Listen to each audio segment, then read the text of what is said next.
आज के इस वीडियो में हम जानने वाले हैं कि म्यूचुअल फंड क्या होते हैं एंड कितने प्रकार के म्यूचुअल फंड होते हैं जहां पर हम इन्वेस्टमेंट कर सकते हैं। क्योंकि हम जब भी इन्वेस्टमेंट का नाम लेते हैं तो म्यूचुअल फंड का नाम जरूर आता है और बहुत सारे लोगों को हमेशा डाउट होता है कि कितने प्रकार के म्यूचुअल फंड होते हैं, हमें अपना पैसा कहाँ पर इन्वेस्टमेंट करना चाहिए।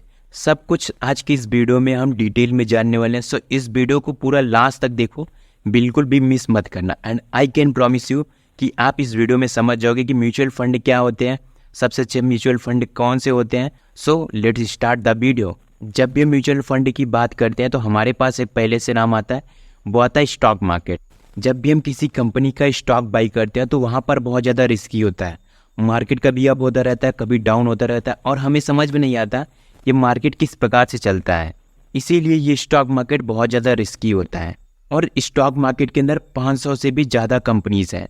हमें अपना पैसा कहाँ पर इन्वेस्टमेंट करना चाहिए वहाँ पर हम कंफ्यूज हो जाते हैं, क्योंकि इतना ज़्यादा कंपनी होती है, उनमें से कौन सी कंपनी अच्छी है ये कैसे हम डिसाइड कर लें। तो ये हमारे लिए बड़ी प्रॉब्लम हो जाती है कि हम कैसे फाइंड आउट करें कि हमारे लिए कौन सा स्टॉक बेस्ट रहेगा। तो इन सारी चीज़ों को सोल्यूशन लेकर आता है म्यूचुअल फंड।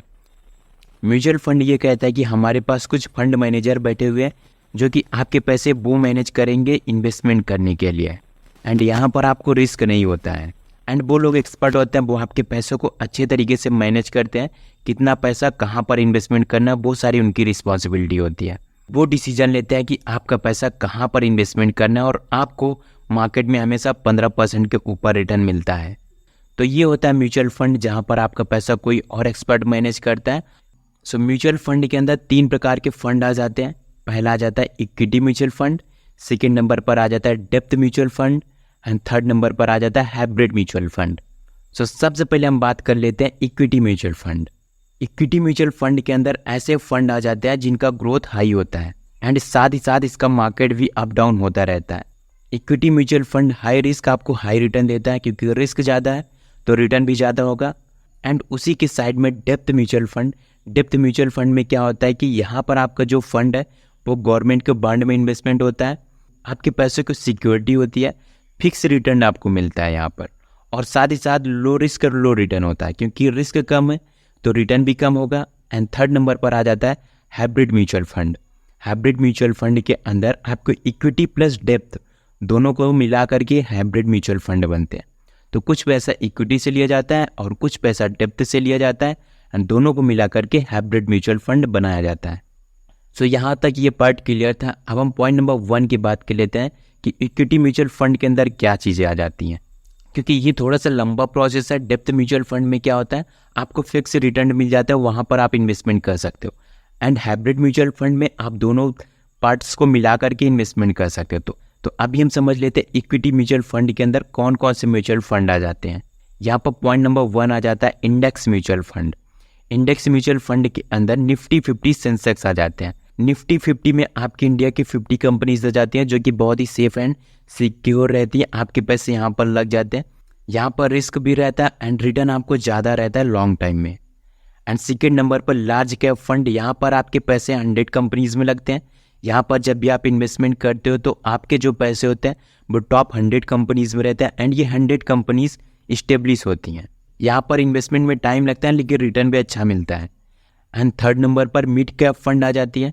इस फंड के अंदर 101 से 250 के अंदर जितनी भी कंपनीज होती हैं वो मिड कैप फंड के अंदर आ जाती हैं। एंड पॉइंट नंबर 4 पर आ जाता है small cap fund. Small cap fund के अंदर 250 कंपनीज को छोड़ करके जितनी भी कंपनीज होती हैं वो सारी कंपनीज आती हैं स्मॉल कैप फंड में। एंड 5th नंबर पर आ जाता है मल्टी कैप फंड।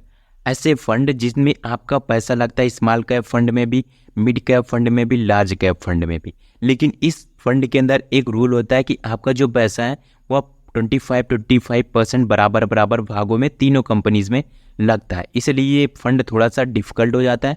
एंड वहीं पर 6 पॉइंट पर आ जाता है flexi cap fund. Flexi cap fund के अंदर आपका जो पैसा होता है वो small cap, mid cap and large cap तीनों के अंदर लग सकता है। तो यहाँ पर कोई भी बाउंडेशन नहीं होती है। तो फंड मैनेजर जहाँ पर भी चाहे तीनों कंपनीज के अंदर मार्केट जिसका भी अच्छा परफॉर्म कर रहा उसके अकॉर्डिंग वो आप पैसा लगा सकता है, तो कोई भी प्रॉब्लम नहीं होती है। नाउ आई होप आप समझ गए होंगे कि इक्विटी फंड के अंदर कितने म्यूचुअल फंड्स आते हैं। अब हम ये समझते हैं कि what is the best mutual fund for you. आपके लिए सबसे बेस्ट म्यूचुअल फंड कौन सा हो सकता है।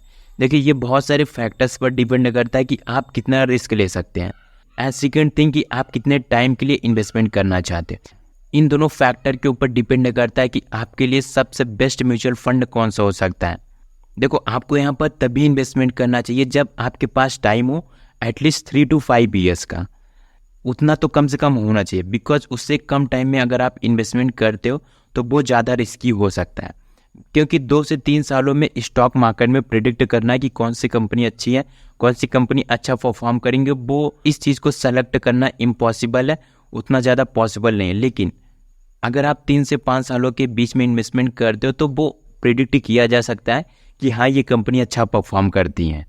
पर्सन टू पर्सन डिपेंड करता है कौन कितना ज़्यादा पैसा लगाना चाहता है और कौन किस प्रकार से रिटर्न चाहता है और कितने टाइम के लिए इन्वेस्टमेंट करना है। तो अगर आप लॉन्ग टर्म के लिए इन्वेस्टमेंट करना चाहते हो हाई रिस्क के साथ, तो आपके लिए small cap fund and flexi cap fund में आप इन्वेस्टमेंट कर सकते हो। और अगर आप ज़्यादा समय के लिए इन्वेस्टमेंट करना चाहते हो और कम रिस्क के साथ, तो आपके लिए इंडेक्स फंड बेस्ट होता है। एंड अगर आप 3 से 5 सालों में हाई रिस्क पर इन्वेस्टमेंट करना चाहते हो तो आपके लिए मिड कैप फंड बेस्ट होता है, तो आप मिड कैप फंड का भी यूज़ कर सकते हो।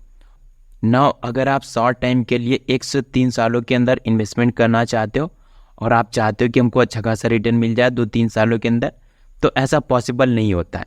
इक्विटी फंड तो आपके लिए सही नहीं है क्योंकि यहाँ पर टाइम लगता है एंड यहाँ पर रिस्क भी ज़्यादा होता है, तो इसलिए ये आपके लिए सही ऑप्शन नहीं होता है।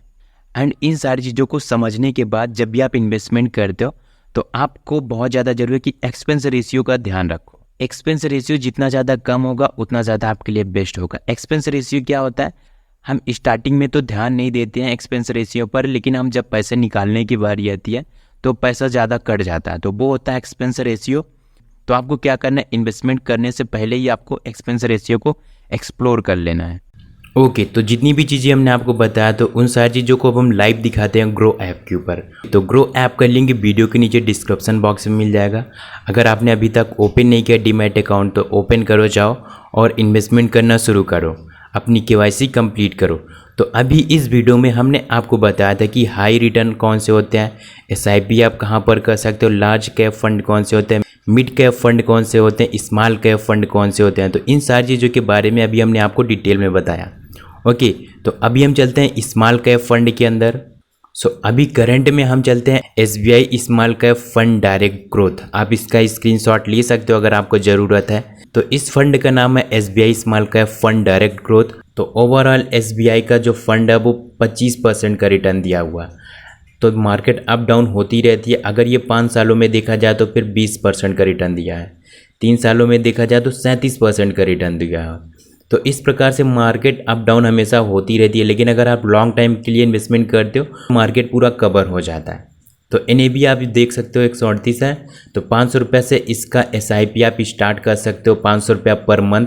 इसका जो रेटिंग है वो भी ठीक ठाक है, 4% का रेटिंग है। एंड जो फंड साइज है वो 17,572 करोड़ का है। अब हम आगे चलते हैं और देखते हैं इसमें और क्या क्या चीज़ें मिलते हैं। तो रिटर्न ऑन कैलकुलेटर, तो रिटर्न कैलकुलेटर आता है यहाँ पर। रिटर्न कैलकुलेटर में आप अपने सारे अमाउंट को कैलकुलेट कर सकते हो। फॉर एग्जांपल अगर आपको 5,000 की SIP करवानी है पर मंथ के हिसाब से, तो जो आपका इन्वेस्टमेंट अमाउंट होगा वो 60,000 रुपया और जो टोटल ओवरऑल आपको रिटर्न मिलेगा वो 62,805 रुपया। तो 3 सालों के लिए अगर हम देखते हैं तो आपका जो अमाउंट इन्वेस्टमेंट होता है 1,80,000 रुपया और जो आपको रिटर्न मिलता है वो मिलता है 2,45,801 रुपया। और इसी चीज़ को अगर हम 5 सालों के लिए करके देखते हैं तो 5,000 की SIP पर मंथ के हिसाब से देखा जाए तो आपका जो अमाउंट है वो 3 लाख रुपया इन्वेस्टमेंट हो गया है और उसका जो रिटर्न मिला है वो 5,28,506 रुपया। तो देखो लॉन्ग टाइम के लिए अगर आप करते हो तो ओवरऑल आपको अमाउंट सही मिल जाता है। 5 साल 10 साल आप शॉर्ट टाइम के लिए भी कर सकते हो, इट्स योर चॉइस। एंड अब हम इसकी देख लेते हैं होल्डिंग। होल्डिंग पर अगर आप देखते हो तो आपको 52 कंपनीज मिलती हैं जिसको होल्डिंग मिली हुई है। तो नंबर 1 पर है ब्लू स्टार, जो कि बढ़िया कंपनी होती है, इसका सबसे ज़्यादा होल्डिंग की हुई है। एंड बहुत सारी कंपनीज है अच्छी अच्छी, त्रिवेणी हो गई, ELGI इक्विपमेंट्स हो गए, और इसमें और देखा जाए तो वेदांत हो गए। ऐसे बहुत सारी कंपनीज हैं जो कि अच्छा खासा होल्ड की हुई है। तो अगर आप सी ऑल पर करोगे तो सारी कंपनीज दिख जाएंगी। तो ये सारी चीज़ें होती हैं, आप देख सकते हो। इस यहाँ पर एक्सपेंस रेशियो भी होता है। हमने आपको बताया था जितना ज़्यादा कम एक्सपेंस रेशियो होगा उतना ज़्यादा आपके लिए बेटर होगा, क्योंकि जब भी आप अपना पैसा निकाल तो कम एक्सपेंस रेशियो तो आपके लिए सही है। तो 0.72% का एक्सपेंस रेशियो जो कि बहुत बढ़िया है। इसी प्रकार से आप देख सकते हो एग्जिट लोड कितना है, 1% का है। प्रॉब्लम नहीं है, आप बिंदास इन्वेस्टमेंट कर सकते हो। और कितने टाइम से है अगर इसको देखना है आपको, तो ये जो शेयर है 2013 से है मार्केट में, इसलिए पुरानी कंपनीज है, इन्वेस्टमेंट कर सकते हो। बैंकिंग से रिलेटेड है तो कोई भी प्रॉब्लम नहीं है, बिंदास आप इन्वेस्टमेंट कर सकते हो। आप अपने अकॉर्डिंग रिसर्च कर लेना। बाकी कंपनी अच्छी है, रिटर्न अच्छा है, एंड अब आपकी चॉइस है। हम बिल्कुल भी रिकमेंड नहीं कर रहे हैं, आप इन्वेस्टमेंट करना चाहो तो कर सकते हो। अगर आप इन्वेस्टमेंट करना चाहते हो तो आपको स्टार्ट SIP पर करना पड़ेगा, एंड यहाँ से आप अमाउंट सेलेक्ट करके इन्वेस्टमेंट कर सकते हो। तो अगर आप इन्वेस्टमेंट करना चाहते हो तो ग्रो एप्लीकेशन का लिंक आपको डिस्क्रिप्शन बॉक्स मिल जाएगा, वहाँ से जा करके अपना अकाउंट ओपन कर सकते हो और इन्वेस्टमेंट की जर्नी शुरू कर सकते हो।